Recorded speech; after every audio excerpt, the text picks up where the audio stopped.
हरे कृष्णा। राधे राधे। श्री कुंज बिहारी श्री हरदास। श्यामा प्यारी कुंज बिहारी, जय जय श्री हरदास दुलारी। तो आज हम कार्तिक मास की संपूर्ण कथा के अंतर्गत अध्याय 26 का श्रवण करेंगे।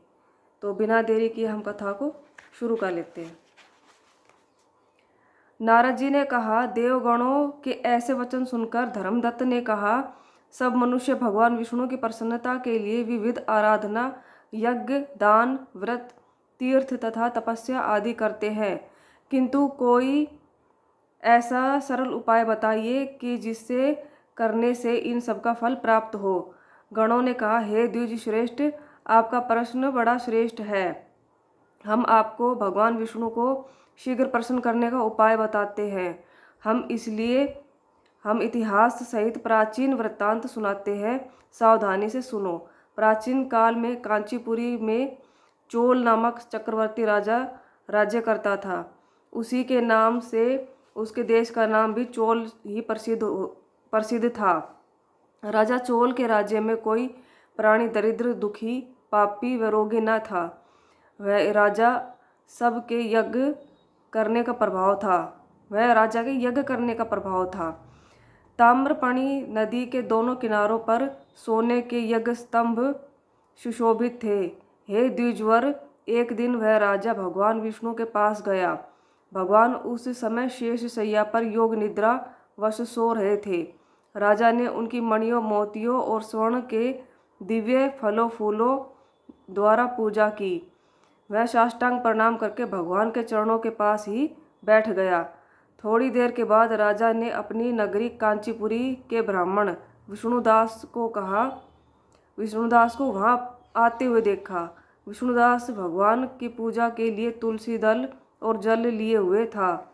विष्णुदास ने वहां आकर भगवान को विष्णु सूक्त मंत्रों द्वारा स्नान करवाकर मंजरी तथा दलों से उनका विधि पूर्वक पूजन किया। विष्णुदास के चढ़ाए हुए दलों से राजा के चढ़ाए हुए मणि, मोती व स्वर्ण के फूल ढक गए। राजा यह देखकर क्रोध से भरकर बोला, ढोंगी मूर्ख, तूने मेरी चढ़ाई हुई मणियाँ, मोतिया व सोने के फूलों को तुलसी दल व अपने सादे फूलों से ढक दिया। तू बेचारा भला भक्ति करना क्या जाने, तूने मेरे किए हुए विचित्र श्रृंगार को बिगाड़ दिया है। राजा की यह बात सुनकर विष्णुदास को भी क्रोध चढ़ गया और वह राजा के गौरव को तुच्छ समझकर कहने लगा, हे राजन, तुम भक्ति करना नहीं जानते, तुमको अपने धन का घमंड है। बताओ, आज से पहले तुमने भगवान के कितने व्रत किए हैं? देवगण ने कहा। ब्राह्मण के ऐसे वचन सुनकर राजा ने घमंड में हंसकर कहा, हे विप्र, भगवान की भक्ति के अभिमान से यदि तू ऐसी बात कर रहा है तो मैं पूछता हूँ कि जैसे भिखमंगे ब्राह्मण में भगवान की भक्ति कितनी होती है, क्योंकि तुमने आज तक भगवान की प्रसन्नता के लिए कुछ भी नहीं किया, न तो कोई मंदिर ही बनवाया, तो तुम भला इस प्रकार की भक्ति का जैसा कि तुम कर रहे हो क्या गर्व कर सकते हो? यहाँ जितने भी ब्राह्मण बैठे हैं, मेरी बात को ध्यानपूर्वक सुने। देखे कि भगवान विष्णु के दर्शन मुझे होते हैं या कि उसे। इसके बाद दोनों की भक्ति के संबंध में आप लोग जान लेंगे। देवगण ने कहा। ऐसा कहकर राजा अपने महल में चला गया और वहां जाकर उसने अपने पुरोहित मुद्गल को आचार्य बनाकर विष्णु यज्ञ आरंभ किया। उसने उस यज्ञ में अनेक ऋषि महर्षियों को बुलाया, उनको बहुत सा अनाज और नकदी आदि दक्षिणा दी। जो यज्ञ पहले ब्रह्मा जी ने गया में किया था, वह यज्ञ राजा चोल ने अपनी नगरी चोल में किया।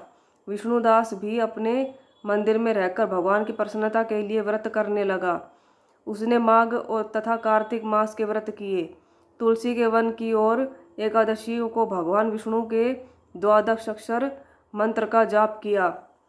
वह भगवान को प्रसन्न करने के लिए गीत गाता रहा और नृत्य करता रहा, नित्य प्रति व्रत करता रहा, भूमि पर सोता, हर समय भगवान विष्णु का स्मरण करता और सब प्राणियों में समदृष्टि से भगवान को ही देखता।